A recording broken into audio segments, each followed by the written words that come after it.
hatiku, ini mataku tertuju padamu. Ku rasakan kasih, kini mataku tertuju kepadamu. Kini mataku tertuju padamu. Ku rasakan kasih-Mu. Biar setiap mata kita tertuju kepadanya. Ini mataku, amin, tertuju padamu. Ku rasakan kasih-Mu Tuhan.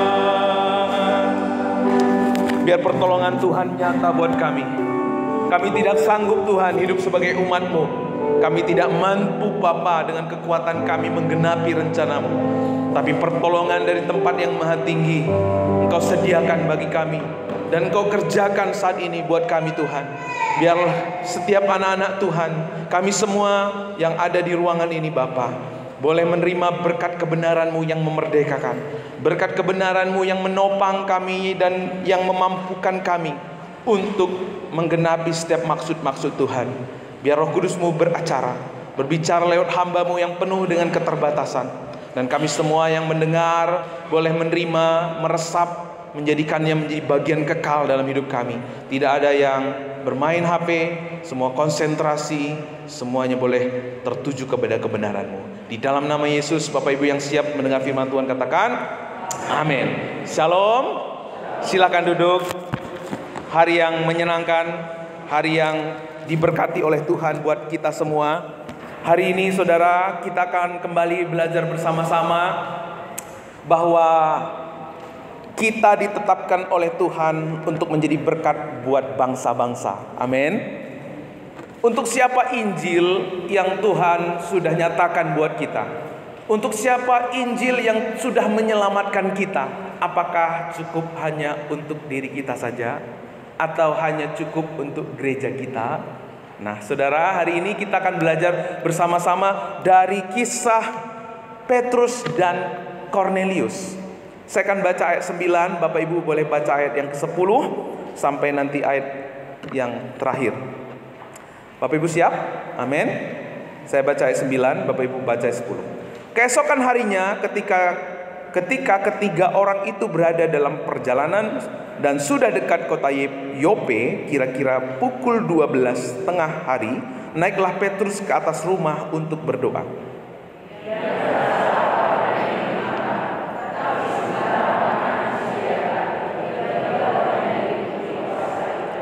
Tampak olehnya langit terbuka dan turun suatu benda yang berbentuk kain lebar yang bergantung pada keempat sudutnya yang diturunkan ke tanah.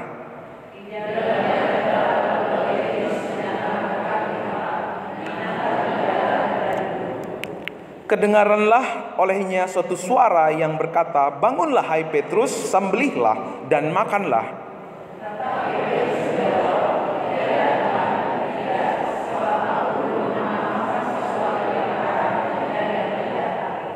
Kedengaran pula untuk kedua kalinya suara yang berkata kepadanya, "Apa yang dinyatakan halal oleh Allah, tidak boleh engkau nyatakan haram."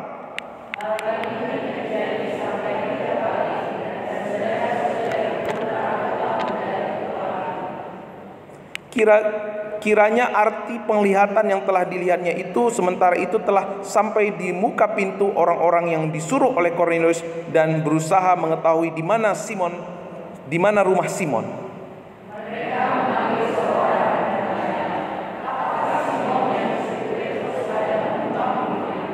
Dan ketika Petrus sedang berpikir tentang penglihatan itu, berkatalah Roh, "Ada 3 orang mencari engkau, bangunlah, turunlah ke bawah, dan berangkatlah bersama-sama dengan mereka. Jangan bimbang, sebab aku yang menyuruh."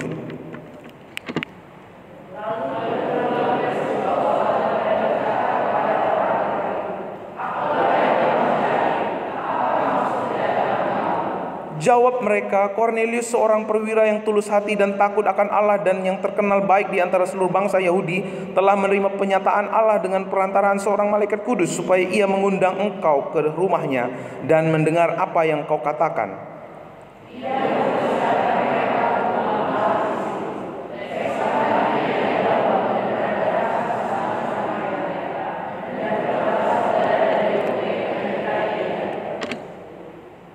Ayat 24. Dan pada hari berikutnya sampailah mereka di Kaisarea. Kornelius sedang menantikan mereka dan ia telah memanggil sanak saudaranya dan sahabat-sahabatnya berkumpul.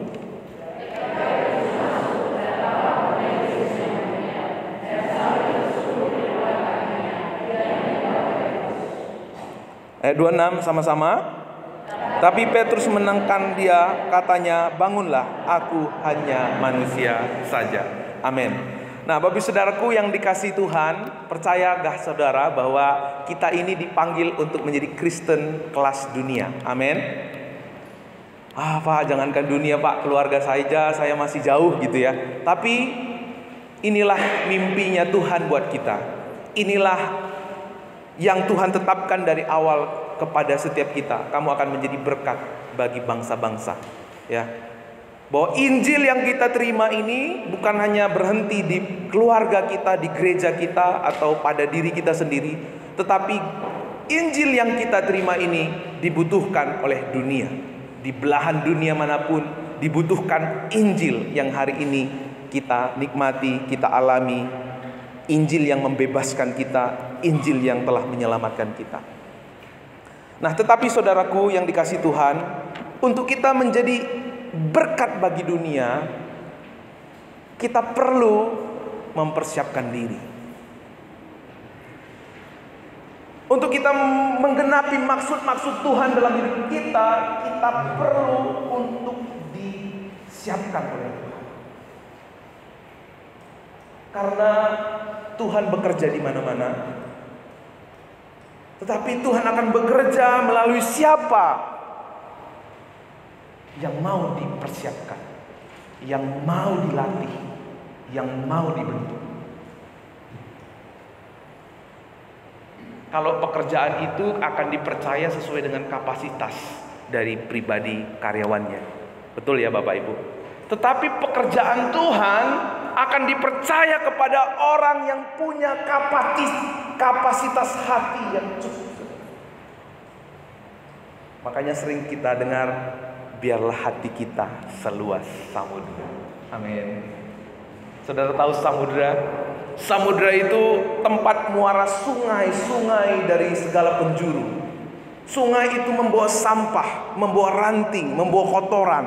Tetapi waktu kotoran itu dibawa ke laut, semuanya diproses dan tidak mencemari laut, dan tidak membuat laut itu berubah. Semua kotoran dibuat ke pinggir. Dan kalau saudara mandi di laut, saudara berani mandi di laut. Karena walaupun tahu laut itu tempat muara kotoran, muara sampah, saudara berani mandi di sana. Tapi kalau di ember, tahu cecak, kotoran cecak masuk ke ember itu, Bapak Ibu berani mandi gak? Jangankan minum, mandi aja geli gitu ya. Nah, kalau kapasitas hati kita seperti ember tadi, saudara, kita gak bisa melihat pekerjaan Tuhan. Tapi kalau hati kita seluas samudra, wow, kita siap menerima orang yang macam apapun, seperti apapun. Dan waktu orang itu masuk ke tengah-tengah kita, orang yang tadinya rusak hidupnya, orang yang tadinya porak-poranda hidupnya, menjadi orang yang diubahkan oleh Tuhan. Amin. Bukankah itu yang kita rindukan terjadi di gereja kita? Bukankah itu yang luar biasa, yang membuat kita menunjukkan bahwa kita ini berbeda dengan dunia ini?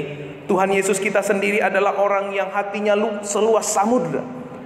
Orang-orang pada menjauhi seorang Zakeus, tetapi dia justru datang kepada Zakeus. Bahkan dia makan bersama-sama dengan Zakeus, si pemungut cukai. Orang-orang justru mengutuki, merendahkan perempuan Samaria yang 5 suaminya. Tetapi justru ia sengaja singgah di sumur Yakub untuk bertemu dengan perempuan yang berzina, perempuan yang 5 suaminya, saudara.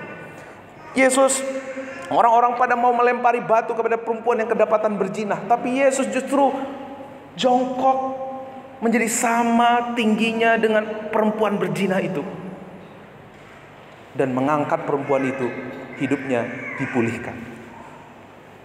Orang-orang justru mengabaikan orang Samaria yang dirampok, nggak mau tahu, cuek. Tapi Yesus justru mengambil resiko, tidak mau terikat dengan tradisi kebiasaan orang Yahudi yang merendahkan orang Samaria. Dia tolong orang Samaria. Dia juga menolong dia juga tetap, minggu yang lalu kita tetap belajar dari seorang, bagaimana Petrus sudah mengkhianati, sudah menyangkal. Tapi bukannya Yesus berkata, Petrus dong yang datang sama saya, minta ampun, nyembah-nyembah, minta maaf. Kan sudah sangkal saya, nggak tahu diri itu Petrus. Sudah saya ajar 3,5 tahun, saya ajak kemana-mana. Tuhan Yesus nggak bilang gitu, saudara. Tapi Yesus justru berdiri di pinggir pantai, memanggil, mencari, menarik Petrus kembali. Itulah bukti kebesaran hati Tuhan. Amin. Dan kalau Yesus yang sama ada di dalam diri kita, kapasitas hati kita yang kecil menjadi kapasitas hati yang cukup untuk melihat dunia ini dimenangkan oleh Yesus. Yang setuju katakan amin. Wow, saudara, inilah kehidupan yang Tuhan rencangkan buat saudara dan saya. Kita menjadi orang Kristen yang berlevel dunia. Kita tidak hanya senang dengan orang yang baik. Nanti kita akan melihat bagaimana selama ini terjadi proses dalam gereja, saudara, sehingga kita menjadi orang yang eksklusif. Tuhan gak mau kita menjadi orang yang eksklusif, saudara. Memaksa orang dulu sama seperti kita supaya orang itu menjadi bagian kita. Ini bukan konsepnya Tuhan. Karena Tuhan tidak pernah melakukan hal demikian. Ia melakukan sebaliknya. Ia mengasihi dulu, baru orang itu percaya dan hidupnya berubah sama seperti yang Tuhan mau. Bukan lu sama dulu sama gue, baru aku mau duduk sama kamu, baru aku mau sapa kamu, baru aku mau jalan sama kamu. Bukan, saudara. Itu konsep dunia. Makanya saudara, seorang Yusuf Mansur berkata, bahkan dalam cacian ada kebaikan, apalagi nasihat. Maka jika hatimu seluas samudra, semua akan menjadi positif. Kalau hati kita seluas samudra, orang seperti apapun masuk dalam hidup kita. Bukan kita yang diubah oleh orang itu, tapi lewat kita orang itu diubahkan oleh Tuhan. Kita rindu ya Bapak Ibu Saudara, lewat gereja kita ini siapapun masuk, mereka keluar dengan pribadi yang berbeda. Karena ada orang-orang yang punya hati Tuhan. Karena ada orang-orang yang di gereja ini yang punya hati seluas samudra. Kalau kita hanya mau menerima yang baik saja, hati kita belum seluas samudra. Kalau kita hanya mau menyapa orang yang kelihatannya baik, kelihatannya punya kedudukan, kelihatannya punya harga diri, siapa saja bisa, saudara. Tapi waktu kita bisa menyapa, bisa merangkul, bisa mendampingi mereka yang hidupnya hancur, itulah yang Yesus lakukan. Itu yang Yesus kerjakan. Dalam peristiwa kisah Rasul ini, kita melihat bagaimana seorang Petrus, dari awal Tuhan sudah mempersiapkan hati Petrus. Dari awal Tuhan sudah memilih Petrus, dan Tuhan bertanggung jawab untuk mempersiapkan dan melengkapi Petrus. Dari kemarin ya kita bahas sepanjang bulan ini, kita melihat bagaimana Tuhan mempersiapkan, memperlengkapi hati Petrus. Petrus yang arogan, Petrus yang sok-sok hebat, akhirnya menjadi Petrus yang rendah hati. Ya Tuhan, aku cuman pileo kepadamu Tuhan. Aku bukan orang yang bisa menyerahkan nyawaku sama Tuhan. Engkaulah yang menyerahkan nyawamu kepadaku, sehingga aku pun bisa mengasihi Tuhan. Kita melihat bagaimana Tuhan mempersiapkan hati Petrus lewat nas yang tadi kita baca. Petrus ini seorang yang mengalami kuasa Roh Kudus dalam hidupnya, mengalami kepenuhan Roh Kudus, sehingga Petrus yang seorang penyangkal, seorang yang mengkhianati, seorang yang putus asa, seorang yang berkali-kali jatuh gagal, jatuh bangun dalam hidupnya, karena Roh Kudus, Rohnya Tuhan ada pada Petrus. Pada waktu itu 3.000 orang menjadi percaya kepada Yesus. Wow, sesuatu yang dahsyat. Berbeda sekali saudara ketika hukum Taurat diberikan. Pada waktu hukum Taurat diberikan, 3.000 orang mati saudara. Tapi waktu Roh Kudus diturunkan, 3.000 orang diselamatkan. Inilah karya Roh Kudus di dalam kehidupan kita. Di dalam nas yang tadi kita baca, kita melihat bagaimana Petrus disiapkan Tuhan hatinya untuk memenangkan seorang Kornelius. Siapa itu Petrus? Petrus itu adalah seorang Yahudi. Dia adalah seorang yang taat, memegang teguh hukum, budaya, dan tradisi Yahudi. Hukum tradisi Yahudi itu berkata tentang apa, saudara? Tentang makanan. Hukum Taurat, ya, di dalam Perjanjian Lama nggak boleh makan ini, makan itu, ya, kuku yang berbelah nggak boleh. Tetapi di satu momen Tuhan memberikan penglihatan kepada Petrus. Tiba-tiba dalam penglihatan itu turun kain, ya, lalu di situ ada binatang-binatang. Pada waktu Tuhan menunjukkan ini, sebenarnya Petrus lagi lapar, Bapak Ibu. Coba, lagi lapar, ya, lagi lapar. Tuhan menunjukkan satu penglihatan, ada binatang-binatang, berbagai binatang di sana. Lalu Tuhan bilang, Petrus, sembelihlah, makanlah. Seharusnya pada waktu itu kalau ada orang Petrus orang Batak, nggak perlu lagi berargumen, ya, sama Tuhan, ya. Oke Tuhan, makasih, langsung disembelih, langsung dibuat jadi saksang gitu, ya. Tapi Petrus tidak berkata demikian. Petrus seorang yang taat kepada tradisi. Dia berkata, tidak Tuhan, tidak, sebab sebab aku belum pernah makan sesuatu yang haram dan yang tidak tahir. Kedengaran pula untuk kedua kalinya suara yang berkata kepadanya, apa yang dinyatakan halal oleh Allah, tidak boleh engkau menyatakan haram. Hal itu terjadi sampai 3 kali, dan segera sesudah itu terangkatlah benda itu ke langit, saudara. Inilah yang dialami oleh Petrus. Ia melihat penglihatan dan Tuhan suruh dia makan makanan yang haram. Tetapi Petrus berargumen, aku belum pernah makan sesuatu yang haram dan yang tidak tahir, saudara.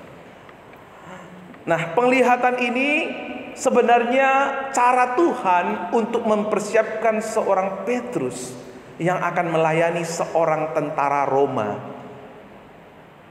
Tahu nggak Bapak Ibu? Orang Roma itu dibenci, dimusuhin oleh orang Yahudi. Orang Samaria juga dia benci. Orang Roma disebut sebagai bangsa penjajah.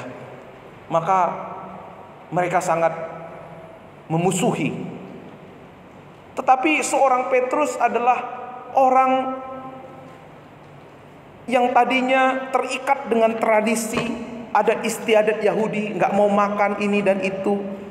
Di ayat yang ke-21 dikatakan, lalu turunlah Petrus ke bawah dan berkata kepada orang-orang itu, akulah yang kamu cari. Ayat 14 sebelumnya, ya. Ayat 14 saya bacakan. Tetapi Petrus menjawab, tidak Tuhan, apa yang dinyatakan halal oleh Allah tidak boleh engkau nyatakan. Hal ini terjadi sampai 3 kali, dan sesudah itu terangkatlah benda itu ke langit. Nah, sesudah terangkat benda itu adalah datang 3 orang mencari Petrus. Di situ waktu Petrus tahu ada 3 orang, ya, lewat tuntunan Roh Kudus, di situ Petrus berkata, akulah yang kamu cari. Apakah yang kamu maksud kedatangan kamu? Apakah maksud kedatangan kamu? Jawab mereka, Kornelius seorang perwira yang tulus hati dan takut akan Allah, yang terkenal baik di antara seluruh bangsa Yahudi, telah menerima penyataan Allah dengan perantaraan seorang malaikat kudus, supaya ia mengundang engkau ke rumahnya dan mendengar apa yang akan kau katakan. Ia mempersilahkan mereka untuk bermalam di situ. Keesokan harinya bangun dan berangkat bersama-sama dengan mereka, dan beberapa saudara dari Yope menyertai mereka. Petrus orang Yahudi, orang yang sudah didoktrin oleh budayanya untuk benci kepada Roma. Tapi begitu Petrus mendengar tuntunan Tuhan untuk Petrus bertemu dengan Kornelius, Petrus mau tunduk kepada Tuhan. Seharusnya Petrus bilang, enggak Tuhan, itu kan bangsa penjajah, itu kan bangsa yang sudah merusak, menghancurkan bangsa Israel. Saudara ingat peristiwa ini dilakukan oleh siapa sebelumnya? Peristiwa ini dilakukan oleh Yesus sebelumnya. Yesus tidak menunggu Petrus untuk datang, tapi Yesus yang datang kepada Petrus. Artinya saudara, Petrus hatinya sudah dibentuk dan dipersiapkan oleh Tuhan. Ia mau datang kepada musuhnya. Ia mau datang kepada orang yang telah merusak bangsanya, saudara. Inilah kebesaran hati seorang Petrus. Karena biasanya orang-orang nggak suka dengan zona ketidaknyamanan, saudara. Buat Petrus untuk tidak makan makanan yang haram itu zona kenyamanan. Buat Petrus untuk tidak terusik direpotkan oleh bangsa yang telah merugikan, telah memusuhi bangsanya, itu adalah zona kenyamanan buat Petrus. Tetapi Petrus tidak mau terikat dengan kenyamanan, tradisi dan adat istiadat Yahudi. Tapi akhirnya Petrus mau meninggalkan zona kenyamanan. Visi dari Tuhan selalu akan membawa kita keluar dari zona kenyamanan kita. Visi dari Tuhan tidak pernah membuat kita jadi orang yang dikendalikan oleh tradisi dan budaya, saudara. Musuh gereja dari awal itu adalah tradisi. Buat Petrus, Injil itu hanya buat orang Yahudi. Nggak mau tahu dengan orang Yunani, nggak mau tahu dengan orang Romawi. Pokoknya Injil itu untuk orang Yahudi, saudara. Tapi begitu Tuhan memproses seorang Petrus, Petrus akhirnya keluar dari zona kenyamanannya. Sehingga hari ini, saudara, orang Indonesia, orang Batak, orang Jawa, orang Sunda, kita beroleh Injil yang membebaskan kita. Amin. Kalau waktu itu Tuhan gak persiapkan hati Petrus, kita gak bisa dengar Injil, kita gak bisa terima Injil. Sehingga semua bangsa-bangsa hari ini boleh mendengar Injil itu karena apa yang Tuhan nyatakan kepada Petrus. Petrus menerima pewahyuan dari Tuhan. Makanlah. Itu mempersiapkan hati Petrus bahwa Injil bukan hanya untuk orang Yahudi, tetapi untuk segala bangsa. Injil bukan hanya untuk orang baik, orang yang mengenal Tuhan, tetapi Injil juga untuk bangsa-bangsa yang tidak mengenal Tuhan. Makanya dikatakan di ayat yang ke-23, keesokan harinya ia bangun dan berangkat bersama-sama dengan mereka, dan beberapa saudara dari Yope menyertai mereka. Petrus akhirnya berangkat, dan pada waktu dia memberitakan Injil di rumah Kornelius, di situ terjadi keselamatan.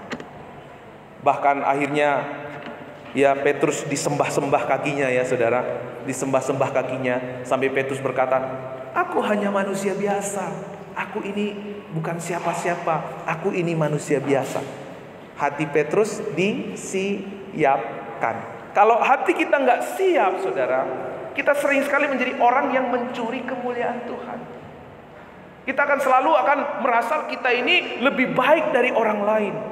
Kita akan menjadi orang yang jatuh dalam sindrom better than. Kita akan menjadi orang yang memiliki mental jasa.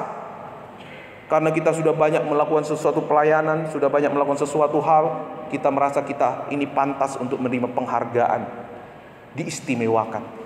Ini mental yang ini wujud sikap hati yang tidak siap untuk menggenapi rencana Tuhan. Makanya lewat Petrus Tuhan mengerjakan terobosan. Di dalam ayat 28 ia berkata kepada mereka, kamu tahu betapa kerasnya larangan bagi seorang Yahudi untuk bergaul dengan orang-orang yang bukan Yahudi atau masuk ke rumah mereka. Nih, saudara tahu nggak? Masuk ke rumah orang Yahudi pun itu suatu larangan. Tetapi seorang Petrus nggak mau terikat dengan tradisi, dengan kebiasaan. Tradisi itu baik, Bapak Ibu, tetapi tradisi itu harus selalu di bawah kebenaran firman Tuhan. Kenapa hari ini lahir Kristen progresif? Karena apa? Tradisi, filsafat, pengertian itu posisinya di atas daripada kebenaran firman Tuhan. Jadi meskipun saudara nggak berkata saudara bukan Kristen progresif, tetapi ketika filsafat saudara, pengertian saudara itu melampaui kebenaran firman Tuhan, saudara sudah Kristen progresif. Petrus nggak mau imannya, ketundukannya kepada kebenaran firman Tuhan itu di bawah tradisi Yahudi. Karena kalau gereja mengutamakan tradisi, mengalahkan kebenaran firman Tuhan, saudara sudah menjadi Kristen progresif, saudara. Budaya itu bagus, tradisi itu baik, tetapi nggak boleh di atas kebenaran firman Tuhan. Yang mengerti katakan amin. Allah menyatakan kebenarannya kepada Petrus di ayat 34. Sesungguhnya aku telah mengerti, kata Petrus. Sesungguhnya aku telah mengerti bahwa Allah tidak membedakan orang. Itulah firman yang ia suruh sampaikan kepada orang-orang Israel, yaitu firman yang memberitakan damai sejahtera oleh Yesus Kristus yang adalah Tuhan dari semua orang. Ketika Petrus sedang berkata demikian, turunlah Roh Kudus ke atas semua orang yang mendengar pemberitaan itu, dan semua orang yang percaya dari golongan bersunat yang menyertai Petrus bercengang-cengang karena melihat bahwa karunia Roh Kudus dicurahkan ke atas bangsa-bangsa lain juga. Lewat peristiwa pemberitaan Petrus, akhirnya banyak orang yang percaya kepada Tuhan, saudara. Karena hati Petrus sudah siap melihat pekerjaan Tuhan. Karena itu Petrus melihat penuaian yang begitu luar biasa. Bapak Ibu siap rindu menjadi gereja yang melihat penuaian di jiwa-jiwa yang Tuhan sudah siapkan. Amin.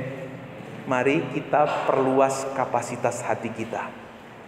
Jangan lagi kita memiliki hati yang hanya seluas ember atau baskom, saudara.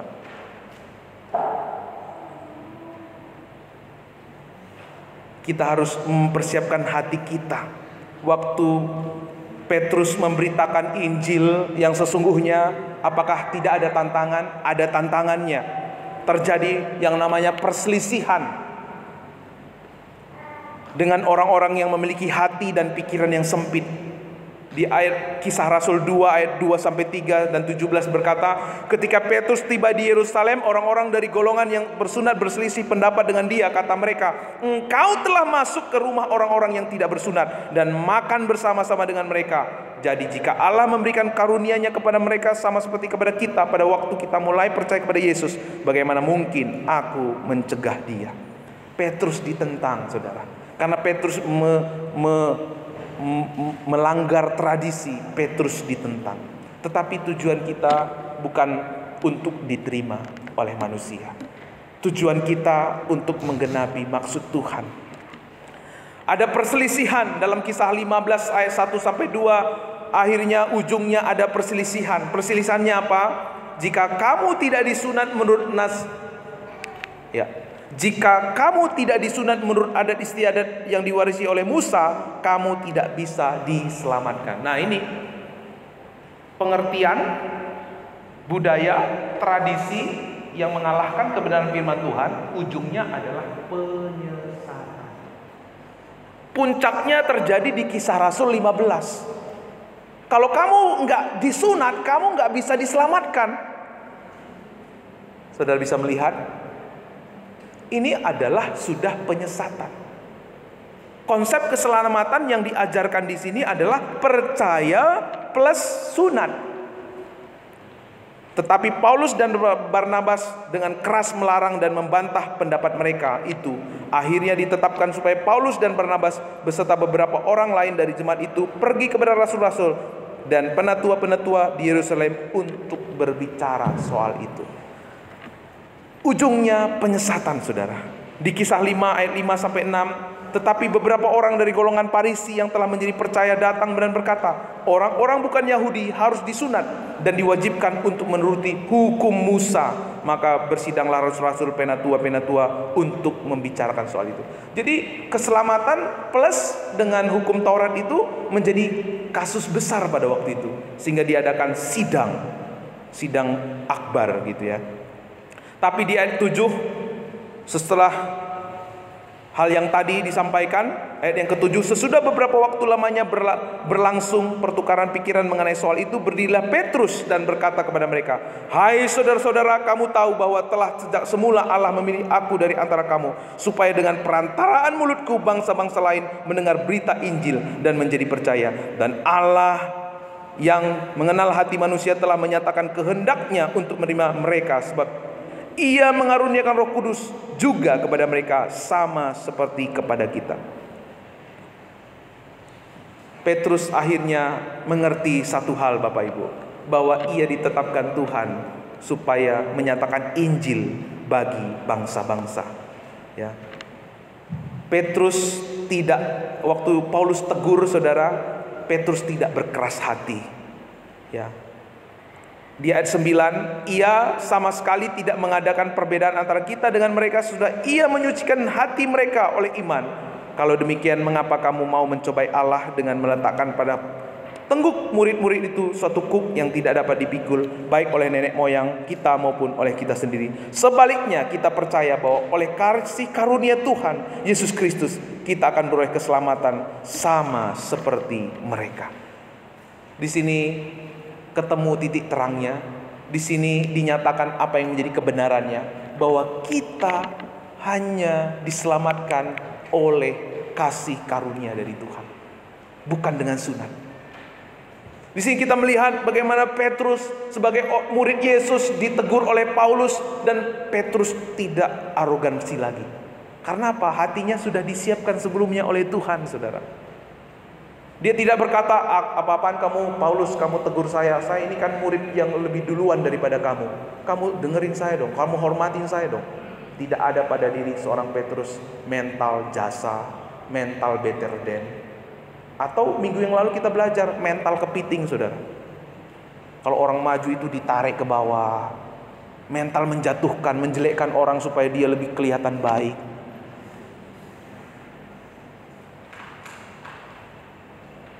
Tidak ada lagi mental seperti itu pada Petrus. Karena apa? Hatinya sudah disiapkan oleh Tuhan. Amin.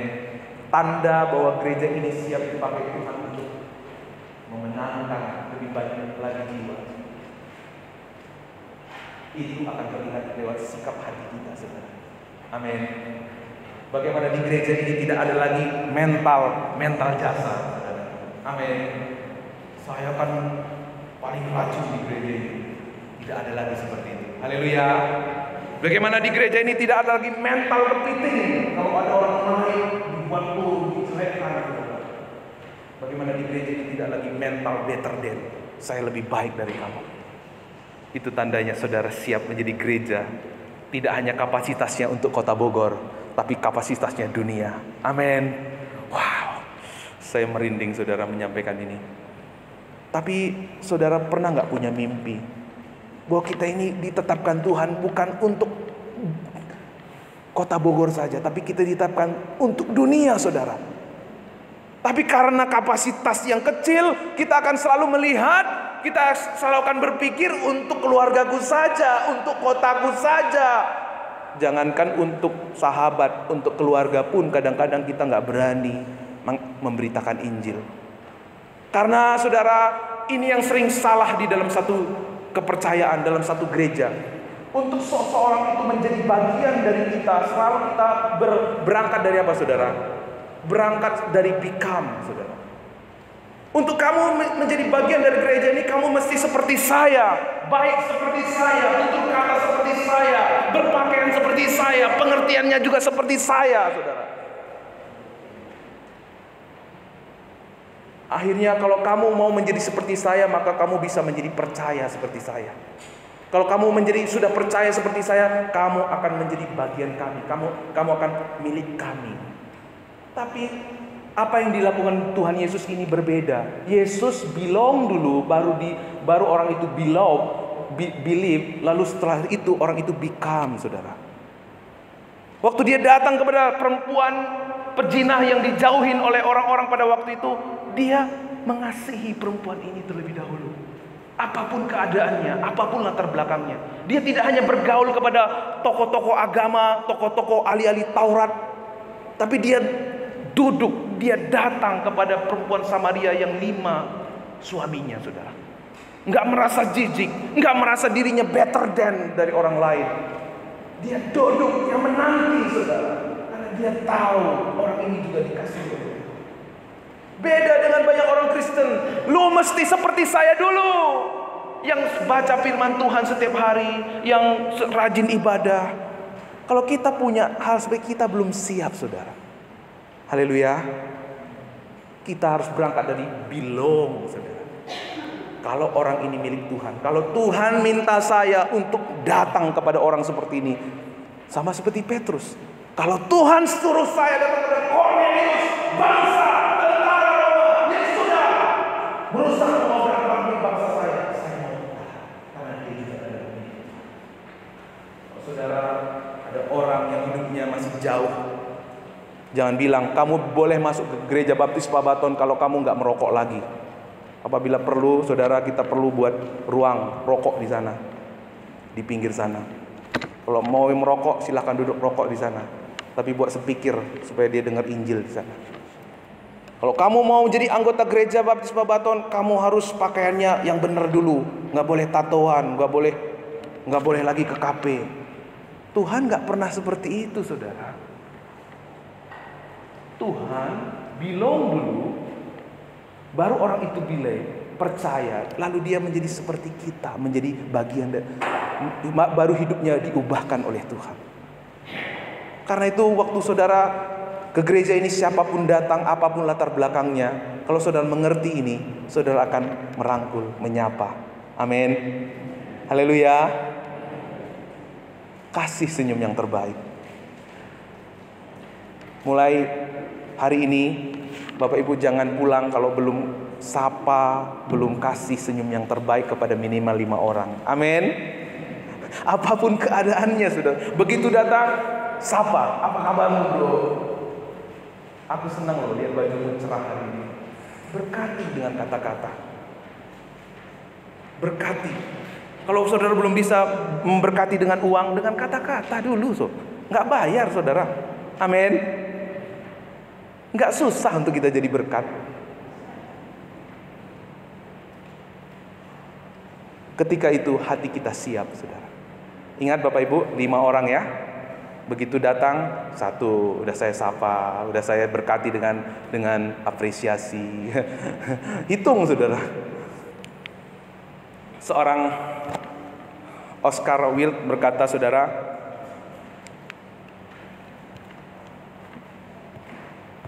ya kita nggak usah itu ya.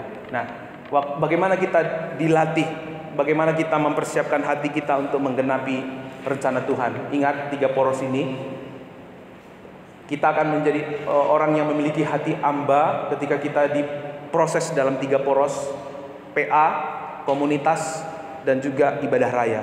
Saudara tahu kapan kita tahu kita hidup dalam kasih karunia Allah? Ketika kita ada di dalam pelayanan. Di dalam komunitas semua orang akan dilayani. Tidak ada yang nggak melayani.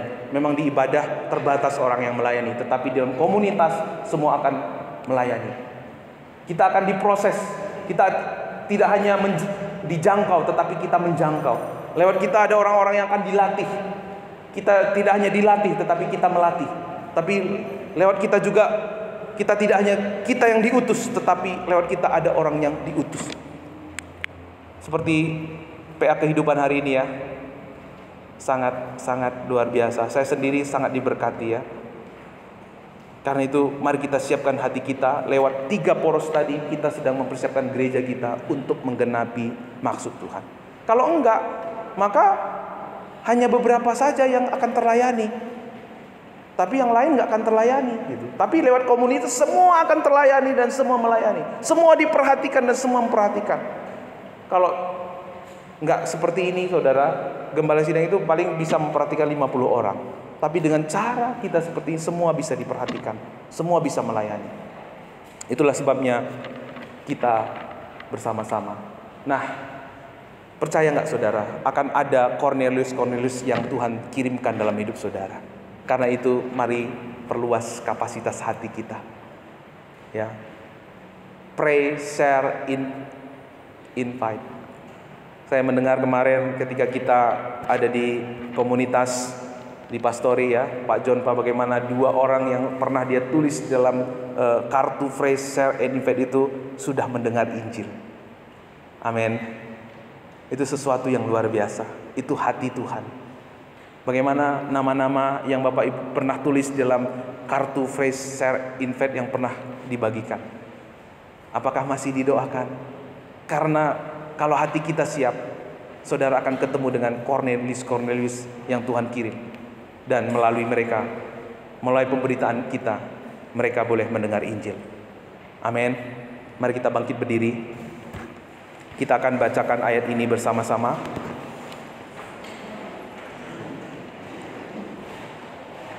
2, 3 ya. Sebaliknya kita percaya bahwa oleh kasih karunia Tuhan Yesus Kristus kita akan beroleh keselamatan sampai mereka juga. Bukan orang sehat yang memerlukan tabib, tetapi orang sakit. Aku datang bukan untuk memanggil orang benar, melainkan orang berdosa. Terakhir, 1, 2, 3 ya. Sebab kita tidak boleh menimbulkan kesulitan bagi mereka dari bangsa-bangsa yang berbalik kepada Tuhan. Kita tunduk kepala. Bapak Ibu Saudara, mari kita merespon kebenaran firman Tuhan hari ini. Tuhan memanggil kita untuk pekerjaan Tuhan yang besar. Tapi pekerjaan besar itu tidak akan terjadi sampai kita mau membuka hati kita untuk dipersiapkan dan diperlengkapi oleh Tuhan. Tuhan sendiri beracara untuk Petrus. Bagaimana Petrus menyadari bahwa kalau dia melayani, itu melayani karena kasih karunia Tuhan. Bagaimana Petrus Tuhan tunjukkan apa yang selama ini mengikat dia, tradisi yang mengikat dia. Ternyata Tuhan sendiri mau menghendaki Petrus untuk melampaui tradisi-tradisi itu dan melihat pekerjaannya yang lebih besar. Ada tradisi-tradisi yang selama ini mengikat saudara. Ada kepercayaan-kepercayaan yang selama ini yang mengikat saudara, yang tidak sesuai dengan kebenaran firman Tuhan. Tuhan mau lepaskan saudara dari jerat-jerat tradisi. Ketika tradisi, budaya tidak selaras dengan firman Tuhan, maka Tuhan mau kita mengutamakan kehendak-Nya. Hari ini biarlah hati kita siap, karena saya percaya ketika kita keluar dari tempat ini akan ada Cornelius yang Tuhan percayakan kepada saudara. Mungkin dia adalah orang penjudi, mungkin dia adalah orang pemabuk, mungkin dia adalah narkoba atau penjinah. Tapi Tuhan mau memakai saudara untuk memenangkan hati mereka.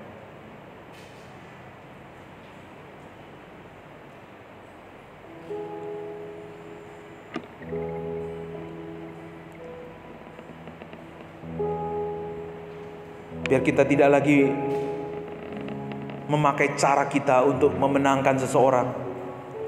Tidak menunggu orang itu sama dulu seperti kita. Tapi biar kita digerakkan oleh kasih Tuhan. Kita digerakkan oleh kemurahan Tuhan. Karena kunci kerajaan surga sudah diberikan kepada setiap kita. Melalui saudara, Tuhan sudah menetapkan keselamatan atas bangsa-bangsa, atas sahabat-sahabat kita, rekan sekerja kita, atas teman-teman kita. Pertanyaannya hari ini, maukah saudara membuka hatimu untuk disiapkan olehnya, sehingga lewat kita tergenapi